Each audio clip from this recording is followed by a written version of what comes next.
Glóbulos blancos o leucocitos. Paul Ehrlich, 1854-1915.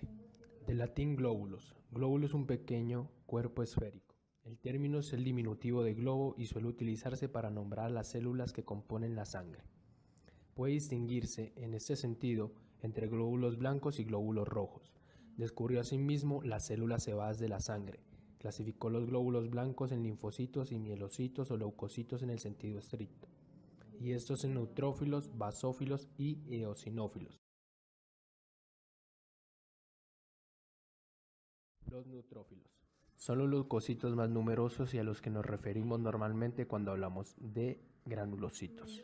Constituyen cerca del 60 a 70% de leucocitos y son los primeros en acudir a una infección.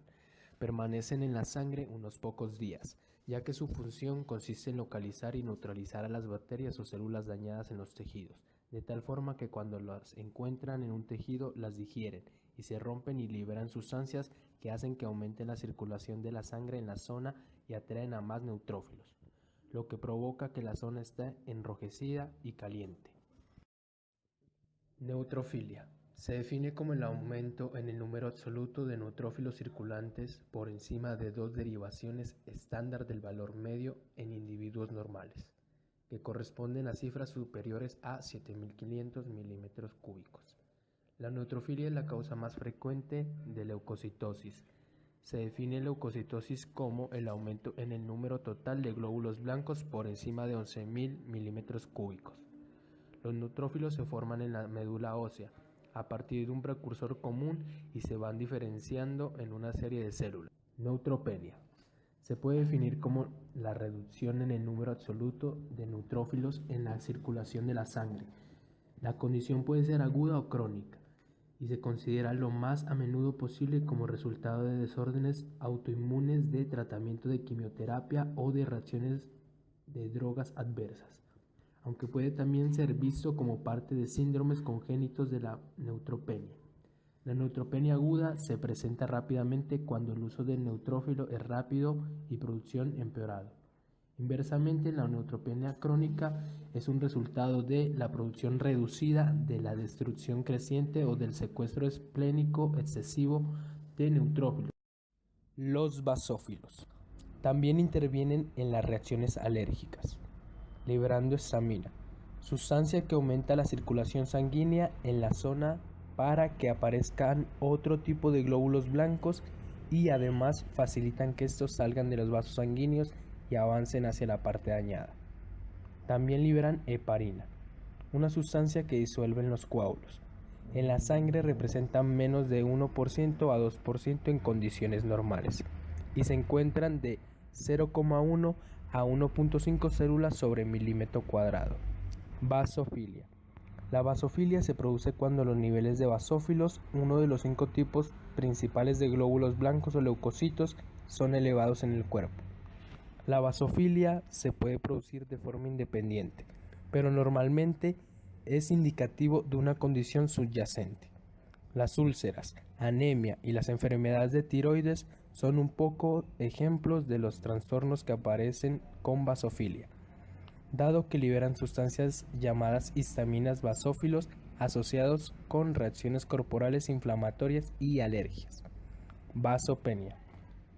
Es una forma de leucopenia asociada, con un nivel más bajo de lo normal de basófilos, uno de los 5 tipos principales de glóbulos blancos en el torrente sanguíneo.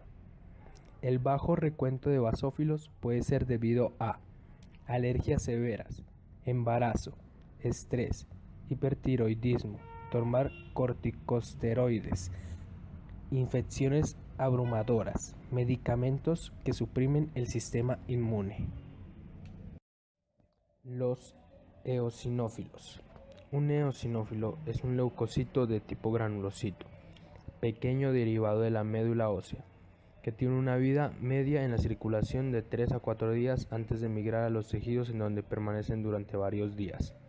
Una de las enzimas más importantes que contiene sus gránulos es la histaminasa, que se encarga de hidrolizar la histamina, regulando así la respuesta alérgica. Lo que hacen es inactivar las sustancias extrañas al cuerpo para que no causen daño y también pueden ser gránulos tóxicos que matan las células invasoras. Es característico su núcleo bilobulado.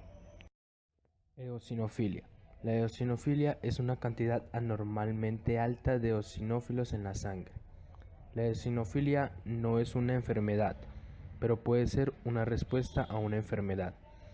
Una cantidad elevada de eosinófilos en la sangre habitualmente indica una respuesta apropiada frente a la presencia de células anormales, parásitos o sustancias que causan una reacción alérgica. Alergenos.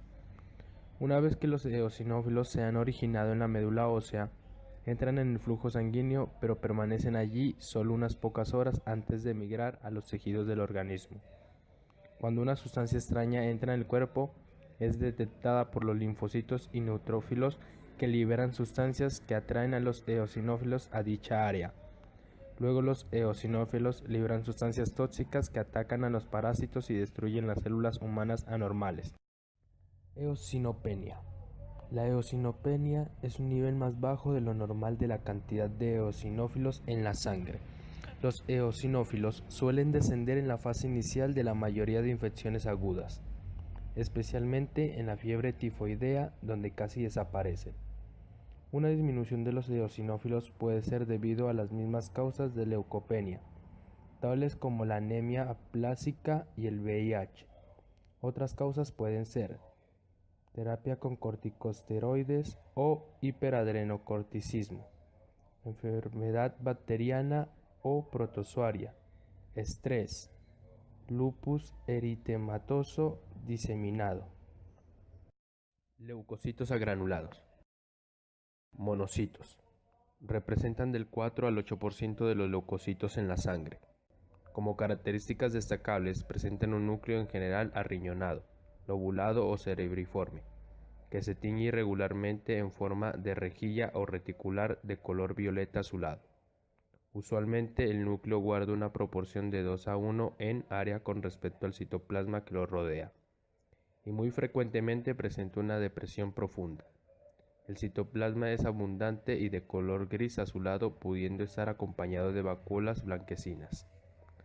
Los monocitos se generan en la médula ósea y después viajan por la sangre para luego emigrar a diferentes tejidos como hígado, vaso, pulmones, ganglios, linfáticos, huesos, cavidades serosas, etc. Después de alrededor de 24 horas de permanecer en el torrente sanguíneo, los monocitos lo abandonan y atraviesan el endotelio de los capilares o las vénulas postcapilares hacia el tejido conectivo, donde se diferencian rápidamente a macrófagos. Su principal función es de fagocitar, es decir, comerse a diferentes microorganismos o restos celulares. Para fagocitar se tienen en cuenta diversos factores como la presencia de antígenos. No obstante, el procedimiento es sencillo y consiste en rodar con los pseudópodos la molécula. Monocitosis es una condición médica en la cual hay una elevación en la presencia de un tipo de glóbulos blancos de la sangre conocidos como monocitos. Las condiciones inflamatorias como infecciones o trastornos autoinmunes como el lupus o la artritis reumatoide son causas principales de monocitos. Algunos de los tipos más comunes de infecciones que podrían conducir a esta condición incluyen la tuberculosis y la sífilis. Algunos trastornos de la sangre también pueden conducir a un alto número de monocitos. La leucemia o una forma de linfoma conocido como enfermedad de Hodgkin son los tipos de cáncer que se sabe que causan monocitosis. Estos tipos de cáncer afectan a la sangre o a la médula ósea y restringen las capacidades que combaten las enfermedades naturales del cuerpo. Monocitopenia. La monocitopenia es una enfermedad de leucopenia asociada con una deficiencia de monocitos, uno de los 5 tipos principales de glóbulos blancos. Un bajo conteo de monocitos o monocitopenia puede ocurrir por una variedad de razones, incluyendo enfermedades físicas, el uso de ciertos medicamentos o deficiencias vitamínicas.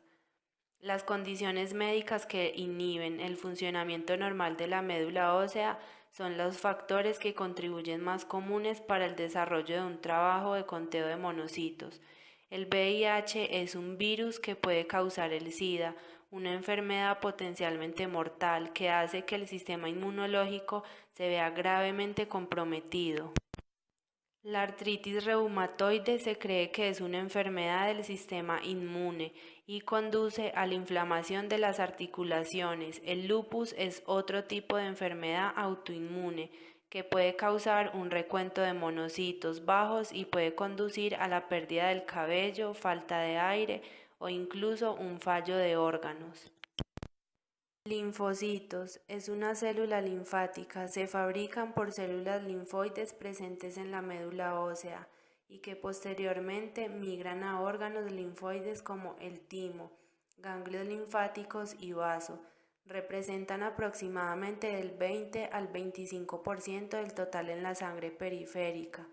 Presentan un gran núcleo esférico que se tiñe de violeta azul y de escaso citoplasma, en el que frecuentemente se observa como un anillo periférico de color azul.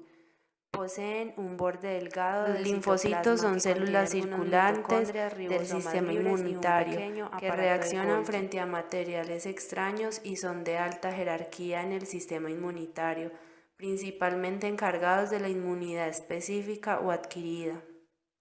Estas células se localizan fundamentalmente en la linfa y los órganos linfoides en la sangre. Tienen receptores para antígenos específicos y por tanto pueden encargarse de la producción de anticuerpos y de la destrucción de células anormales. Estas respuestas ocurren en el interior de los órganos linfoides, los cuales para tal propósito deben suministrar un entorno que permita la interacción eficiente entre linfocitos, macrófagos y antígenos extraños. Linfocitosis es un aumento de un tipo de glóbulos blancos llamados linfocitos. Las causas específicas de linfocitos incluyen leucemia linfocítica aguda, leucemia linfocítica crónica, infección por citomegalovirus, VIH-Sida, mononucleosis, mieloma múltiple, otras infecciones virales, tuberculosis, vasculitis y tosferina. Linfocitopenia. Linfocitopenia o linfopenia es la condición de tener un nivel anormalmente bajo de linfocitos en la sangre. En algunos casos, linfocitopenia puede clasificarse adicionalmente de acuerdo con qué tipo de linfocitos se reducen. La causa más común de linfocitopenia temporal es una infección reciente como el resfriado común. Se asocia con el uso de corticosteroides, las infecciones con el VIH y otros agentes virales, bacterianas y fúngicas, la desnutrición, lupus eritomatoso, sistémico, estrés severo, el ejercicio físico intenso o prolongado, la artritis reumatoide, sarcoidosis y las condiciones iatrogénicas. Hay 3 tipos de linfocitos. Los linfocitos B son los leucocitos de los cuales depende la inmunidad humoral mediada por anticuerpos que son sustancias que reconocen las bacterias. Se unen a ellas y permiten su fagocitosis y destrucción. Las células B que constituyen un 5 a un 15% del total de linfocitos dan origen a las células plasmáticas que producen anticuerpos. Los linfocitos B inician su maduración en la médula ósea y la concluyen en el tejido linfoide periférico. Durante este proceso, los linfocitos van adquiriendo receptores para antígeno que son inmunoglobulinas, formadas por cadenas pesadas y livianas. Los linfocitos B producen anticuerpos, proteínas gamaglobulinas, que reconocen sustancias extrañas como antígenos y se unen a ellas.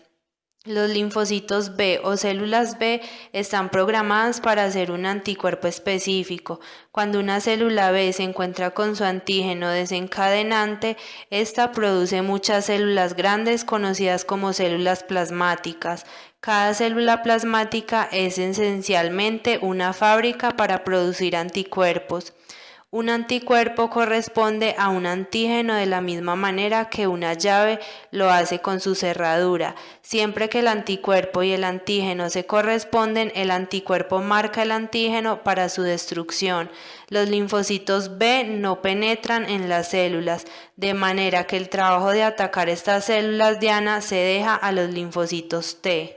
Los linfocitos T intervienen en la inmunidad mediada por células o inmunidad celular. Se generan a partir de células madre situadas en la médula ósea. Luego, alrededor de la 8ª semana de desarrollo fetal, se dirigen por el torrente sanguíneo al timo en donde maduran, es decir, aprenden a reconocer lo propio. Los linfocitos no son capaces de reconocer por sí solos a un antígeno. Estos deben estar unidos a otras moléculas. Los linfocitos T atacan a células infectadas por virus o a células cancerosas si las reconocen como tales. Las células T no producen anticuerpos. Estas células poseen en sus membranas celulares receptores los que se unen a las células infectadas. Hay 3 tipos de linfocitos T, citotóxicos o células de killer, cuya función es reconocer células propias infectadas con virus o con presentes otro tipo de anormalidad. Básicamente detectan sustancias extrañas en la superficie de las células propias del cuerpo y las destruyen por lisis. Linfocitos T coadyuvantes o helper son los que ayudan en la estimulación de los linfocitos B y a otros linfocitos T en su respuesta frente a los antígenos. Al detectar a los antígenos secretan factores como sustancias químicas que estimulan a los linfocitos B a que sinteticen anticuerpos y a los macrófagos para que fagociten. Los linfocitos T supresores, cuya función suprimen la acción de los linfocitos B, suprimen la acción de la respuesta inmune ante células propias. Los linfocitos natural killer constituyen la tercera estirpe celular del tejido linfoide en relación, forman parte de la primera barrera defensiva del organismo y desarrollan un papel importante en la defensa inmunitaria no específica y constituyen parte de la respuesta inmune innata. Así pues, participan activamente en la defensa del organismo frente a infecciones principalmente de tipo viral y frente al crecimiento de células tumorales. La función principal de estas células es identificar y destruir células diana. También es importante su función reguladora del sistema inmune debido a su capacidad secretora tanto de citocinas como de quimiosinas, con el objetivo de identificar a estas células diana. Las células natural killer poseen diferentes tipos de receptores con función de reconocimiento de moléculas en las células diana y en consecuencia activar la maquinaria citolítica y secretora de estas células.